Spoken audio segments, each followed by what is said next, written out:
nakoda kapal tuh melihat batu yang tersusun menjadi permata semuanya, mutiara.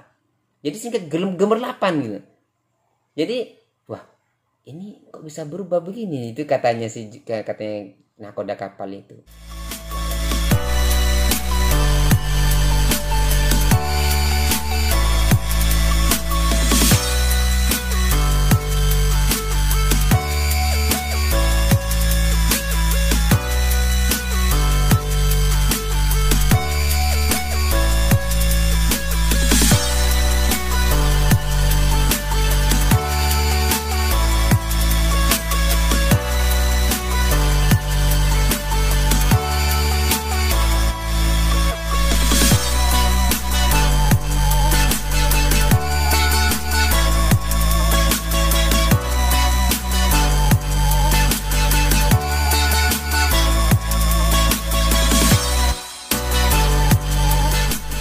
Assalamualaikum warahmatullahi wabarakatuh. Alhamdulillah rabbil alamin. Wassalatu wassalamu ala asrofil anbiya wal mursalin sayyidina wa maulana Muhammadin wa ala alihi wa sahbihi ajmain, amma ba'du. Alhamdulillah, pada kesempatan kali ini kita bisa berjumpa kembali dalam rangka untuk mengkaji, membaca sejarah tentang Islamisasi tanah Jawa yang mana diprakarsai oleh beberapa wali di tanah Jawa. Nah, teman-teman sekalian yang dirahmati oleh Allah Subhanahu wa taala, pada kesempatan kita kali ini membahas tentang kisah bagaimana Sunan Giri atau orang tua angkat Sunan Giri meninggal dunia. Di mana teman-teman sekalian, sebelumnya kita sudah pernah membahas bahwa bahwa Sunan Giri itu ketika dilempar ke lautan ditemukan oleh Juragan Samboja ketika pulang dari negeri Bali, berjualan di Bali, pulang menuju ke Tandes Gresik, akhirnya di tengah laut beliau menemukan sebuah peti itu akhirnya diangkatlah ke atas kapal, dibukalah kapalnya, peti itu ternyata isinya adalah seorang bayi tampan rupawan dan anggota tubuhnya itu bersinar, artinya mengeluarkan cahaya. Sehingga teman-teman sekalian, ketika saat itu Ki Juragan Samboja itu antara iya dan tidak, apakah betul ini anak manusia atau ini merupakan tipu daya dari jin, tipu daya dari darah jin begitu, makhluk gaib gitu. Kenapa? Karena memang di tengah lautan, ini siapa, anak siapa kok ada di tengah lautan begitu. Akhirnya dengan tekad bulat oleh Ki Juragan Samboja, itu dibawalah ke kota Gresik, ke Tandes kota Gresik gitu. Ketika nyampe di kota Gresik, dilaporkan kepada istrinya. Istri saya senang sekali karena memang keluarga ini tidak punya keturunan, sehingga dirawatlah, dibesarkan, diajari ngaji dan sebagainya. Nah, saat itu teman-teman sekalian, ketika sudah masih anak-anak ya, umur 7-8 tahunan lah, mungkin anak kita masih usia anak-anak, ayah angkatnya itu meninggal dunia. Ketika meninggal dunia, dirawatlah anak ini oleh ibunya atau janda Juragan Samboja. Nah, dalam beberapa riwayat lain ya, dalam beberapa serat sejarah ya, diceritakan seperti di Babat Gresik itu diceritakan bahwasanya yang merawat, mengambil anak angkat keluar Sunan Giri meskipun kecil itu adalah Nyai Ageng Pinati. Nah, tentunya cerita ini tidak sama dengan yang ada di serat Wali Sana gitu. Karena di serat Wali Sana jelas, serat Wali Sana mengatakan suami istri. Artinya bisa jadi begini. Artinya jadi memang suami yang berlayar itu menemukan peti, dibawa ke rumah, dirawat. Nah, dirawat ketika sudah meninggal ayahnya angkatnya meninggal, dirawatlah dengan ibunya. Ibu angkatnya itu namanya Ageng Pinati. Karena nanti teman-teman sekalian, di kesempatan lain kita terangkan bahwasanya nanti Sunan Giri muda itu diambil menantu oleh Pangeran Pinati. Nah, Pangeran Pinate itu menurut salah satu anggota dari Sarkup Indonesia, Sarjana Kubro Indonesia, mengatakan Pangeran Pinate itu adalah paman angkatnya Sunan Giri. Itu menjadi mertua nanti.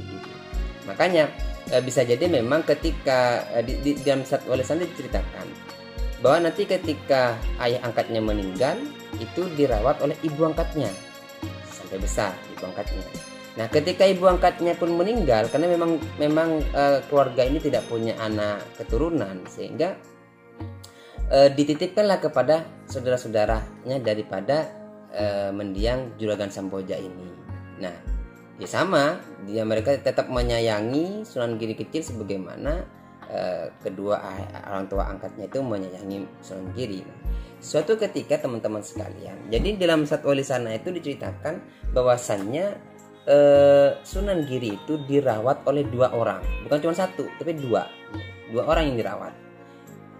Setelah Ki Juragan Sampoja sama istrinya meninggal dunia, akhirnya beliau diambil anak angkat oleh Ki Juragan dari Bonang, Desa Bonang.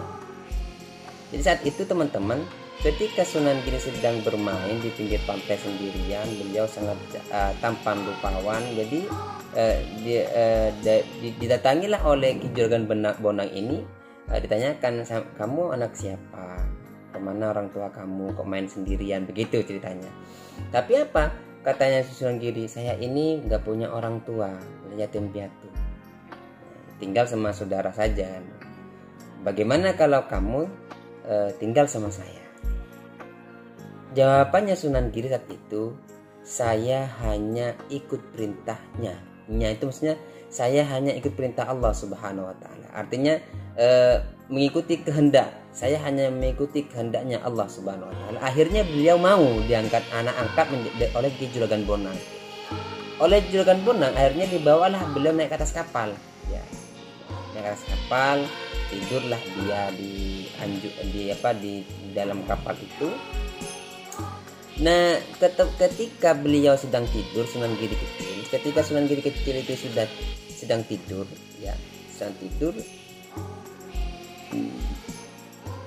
Ki Juragan Bonang ini memperhatikan Sunan Giri kecil. Wah, kaget dia. Kenapa? Sunan Giri itu anggota tubuhnya itu bersinar, memancarkan aura, bercahaya. Ya, sehingga Ki Juragan Bonang itu mikir gini, berarti anak ini bukan anak sembarangan. Anak ini berarti anaknya orang yang terpandang, anak seorang yang punya kedudukan yang mulia. Karena nggak mungkin anak ini anaknya orang biasa, karena anak ini mengeluarkan cahaya tubuhnya. Nah, hanya begitulah. Dengan sukacita beliau bawa pulang ke Bonang, dibawa turun dari kapal. Ketika nyampe di Bonang, dilaporan sama istri. Wah, istri senang sekali. Nah, karena apa?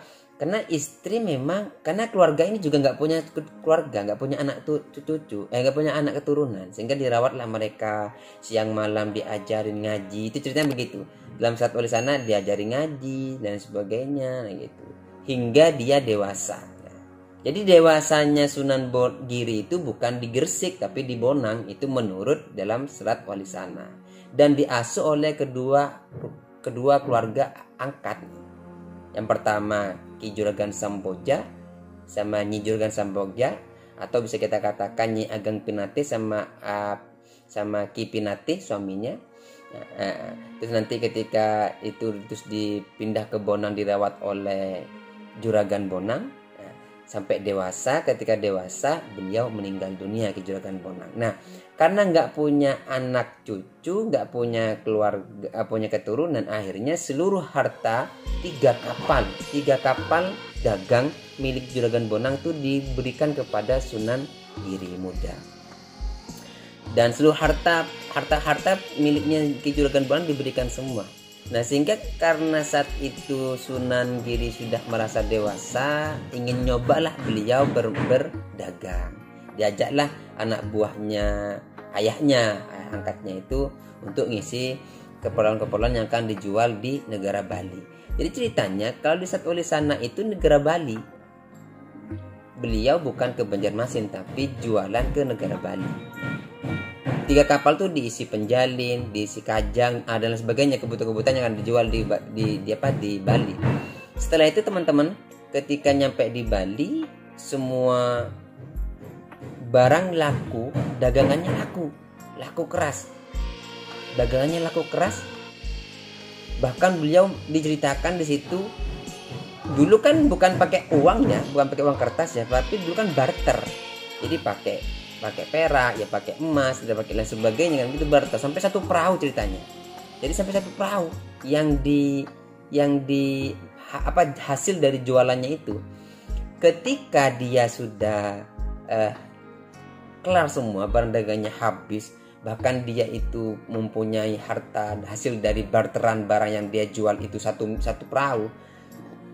Lantas ketika itu ada beberapa orang dan banyak orang, bukan hanya beberapa, yang datang ke dia berkeluh kesah minta bantuan.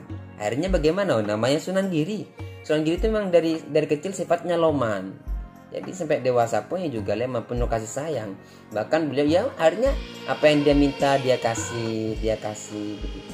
Jadi dia kasih apa yang dia butuhkan dia kasih, semuanya begitu. Sehingga katanya dalam serat Walisana ini diceritakan tinggal separuh harta kekayaan yang didapatkan ketika dia jualan di Bali.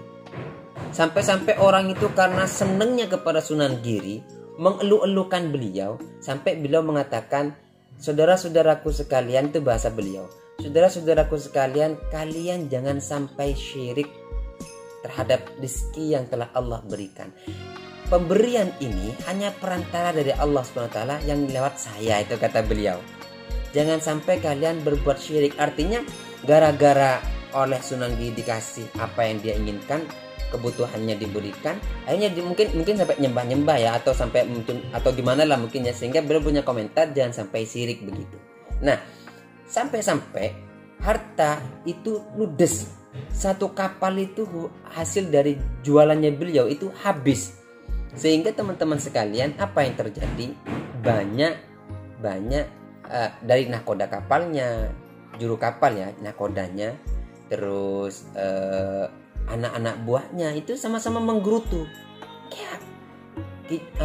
Dan Anom begitu, Juragan Anom, ini bagaimana? Kita ini sudah berlayar mengarungi lautan jauh-jauh untuk mencari untung. Ini bukan untung, malah buntung. Itu katanya nahkoda kapal. Lalu teman-teman sekalian, nggak perlu khawatir, katanya Sunan Giri kepada nahkoda kapal. Coba kamu perhatikan batu-batu yang tersusun rapi di pinggir pelabuhan itu.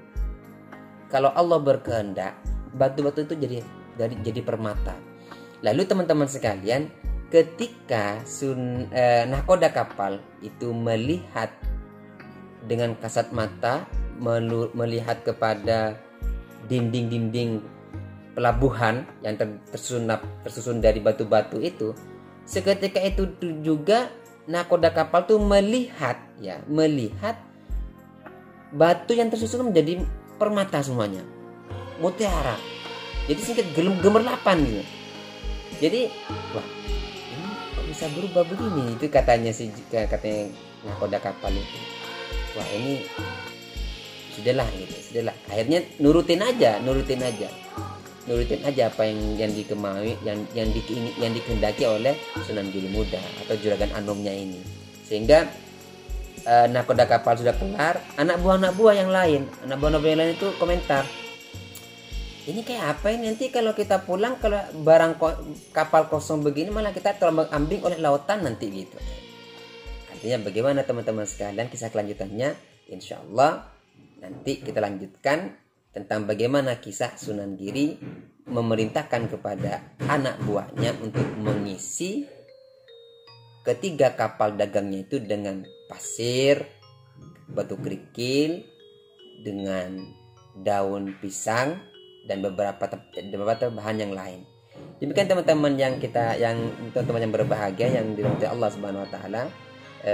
Kita lanjutkan insyaallah pada kesempatan yang lain. Jangan lupa di di like, comment, and share, di subscribe channel ini agar bisa lebih berkembang lagi.